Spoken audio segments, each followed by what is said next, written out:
Next one. I'm Simon and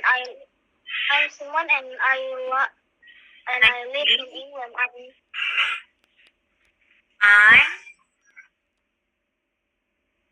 I'm Simon and I live in England.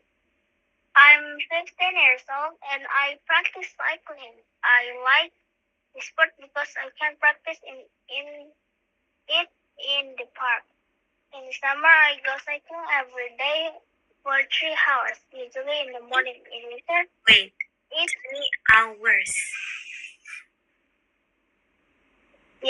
for every day for 3 hours, Mhm. usually in the morning. In winter, it's difficult to go cycling because it often rains. I always wear a helmet to protect my head and drink a lot of water. My parents are also fond of cycling, so we often go on holiday by bike. Last year we went in Scotland by bicycle. It was fantastic.